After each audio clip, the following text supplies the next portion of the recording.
कौन थी वो? मैं 8 महीने की प्रेग्नेंट थी और अपनी डिलीवरी के लिए अपने मायके गई थी। माँ ने मुझे फोन पर बताया, घर के पीछे की तरफ जो खाली जमीन थी ना, वहां पर एक नया कमरा बनवा लिया है। इतने सालों के बाद जैसे ही अपने घर में कदम रखा, कुछ अलग सा लगा। माँ, ये घर के पीछे की तरफ नया कमरा बनवाने की क्या जरूरत थी? अरे बेटा, घर के पीछे दूर दूर तक खाली जमीन है। तेरे पापा को कई दिनों से लग रहा था कि यहाँ पर एक कमरा बनवा लेंगे तो ताजा हवा मिल जाया करेगी।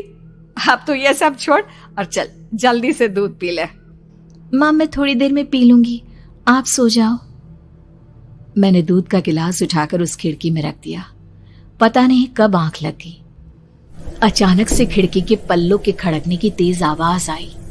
दूध का गिलास धड़ाम से जमीन पर आ गिरा। जमीन पर गिरते ही दूध का रंग लाल हो चुका था। मैंने खिड़की से झांक कर बाहर देखा। चारों तरफ धूप अंधेरा था। उस अंधेरे की तरफ से कुछ आवाजें आ रही थी, जैसे छोटे बच्चे आपस में खिलखिलाकर मस्ती कर रहे हो।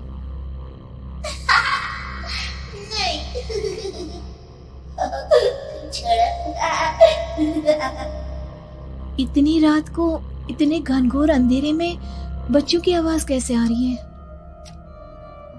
घड़ी में वक्त देखा तो ठीक 12 बजे थे। देखकर मैं सन्न रह गई। बुरी आत्माओं और भूतों की कई कहानियां मैं सुन चुकी थी। वक्त भी कुछ ऐसा ही था। ऊपर से मैं प्रेग्नेंट। सुना था कि ऐसे वक्त में अक्सर बुरी आत्माएं औरतों का पीछा करती है, तो क्या मेरे पीछे भी? पसीने से तरबतर बड़ी मुश्किल से, जैसे कांपते हाथों से मैंने उस खिड़की को बंद किया। जल्दी से जल्दी उस कमरे से बाहर निकलकर माँ के पास जाने के बारे में सोचा, लेकिन जैसे ही दरवाजे की तरफ पलटी, लगा कोई साया हवा की स्पीड से दरवाजे के सामने से गुजर गया। मेरे गले में अटक कर रह गई। मैं जोर से चीख कर माँ को बुलाना चाहती थी, लेकिन वो आवाज खुद मेरे कानों तक नहीं पहुंच पा रही थी। तो माँ तक कैसे पहुंचती? खिड़की के पल्ले एक बार फिर तेज हवा के झोंके से धड़ाम करके खुल गया और पूरी ताकत से मैं चीख पड़ी। जानती थी मेरी चीख की आवाज सुनकर कुछ ही सेकंड में माँ वहां पहुंच जाएगी, लेकिन ऐसा कुछ हुआ ही नहीं। मेरा कलेजा डर के मारे फटा जा रहा था। आखिर माँ ने मेरी आवाज क्यों नहीं सुनी? इतनी गहरी नींद में तो माँ कभी नहीं सोती। ठीक पीछे खुली हुई वो खिड़की। मुझ में इतनी ताकत नहीं बची थी कि मैं पलटकर उस तरफ देख भी सकूं। हवा का एक सनसनाता हुआ झोंका उसी वक्त मेरे कानों से आकर टकराया। लगा जैसे किसी ने दबी हुई आवाज में धीरे से मुझसे कहा, चली जाओ यहां से। मैंने दोनों हाथ अपने कानों पर रख लिए और एक बार फिर ताकत लगाकर जोर से चीखने की कोशिश की। माँ! पापा! मेरी आवाज उस कमरे की दीवारों से टकराकर वापस मुझे ही सुनाई दे रही थी। जितनी ताकत के साथ मैंने चीखने की कोशिश की थी, कुछ ही देर बाद उससे कहीं ज्यादा तेज और दर्दनाक चीख मुझे सुनाई देने लगी। कि आवाज ठीक मेरे पीछे खिड़की से आ रही थी। वो आवाज मेरे कानों में पिघलते हुए लोहे की तरह गिर रही थी। उन आवाजों में हैवानियत थी। वो आवाजें किसी इंसान की नहीं है, इतना मैं समझ चुकी थी।